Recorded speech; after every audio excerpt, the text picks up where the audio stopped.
Si me acompañan al Salmo 103, versículos 3 y 4.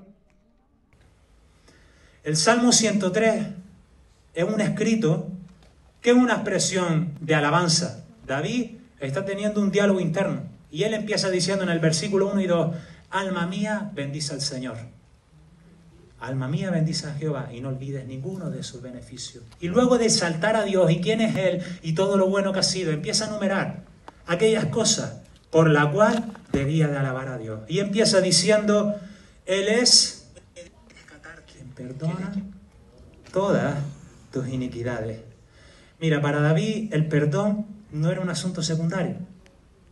Para David el perdón de Dios era algo urgente, diario, constante. David había pasado por una serie de circunstancias en su vida que muchos de nosotros ni no quisiéramos desearlas vivir y ni se parecen las cosas que vivimos. A él le secuestraron a sus hijos, a su mujer. No sé si a alguien de aquí le han secuestrado un hijo.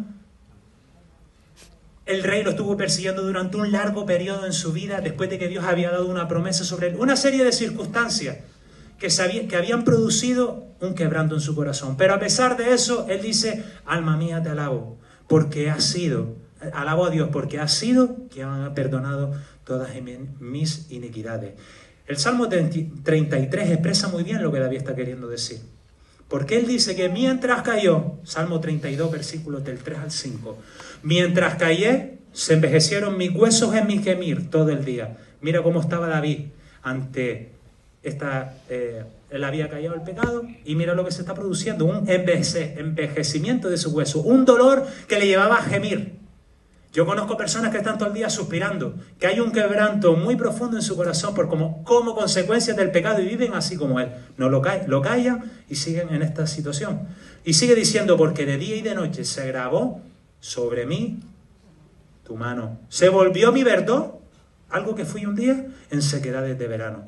Mi pecado te declaré, no encubrí entonces mi iniquidad, dije, confesaré mis transgresiones al Señor y tú perdonaste la maldad de mi pecado.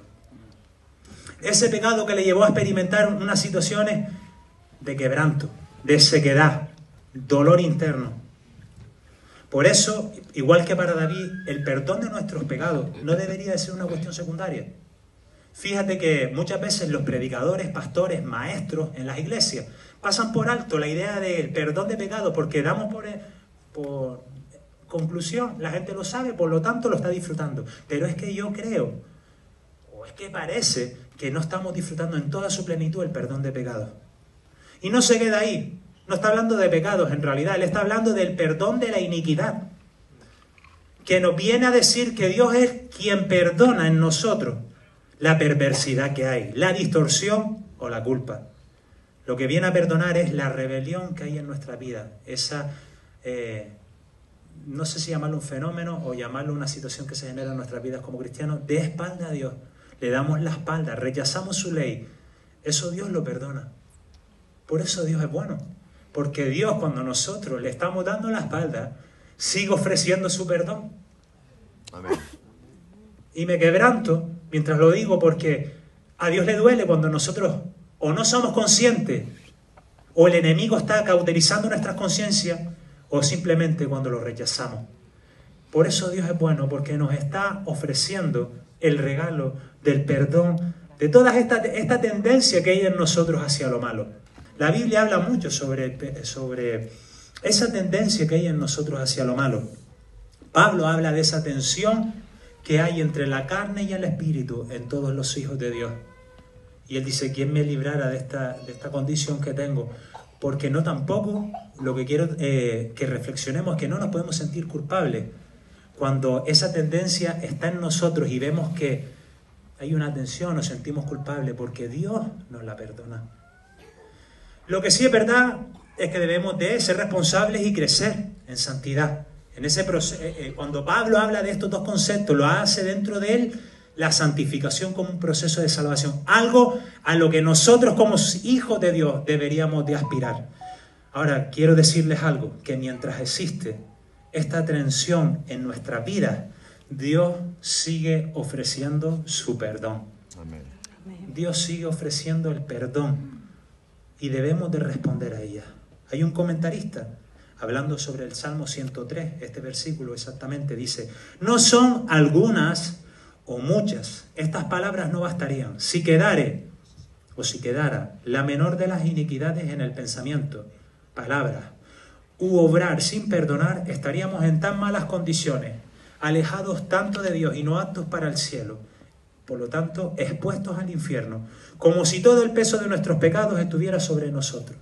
No perdona a Dios una, no perdona a Dios muchas, son todas.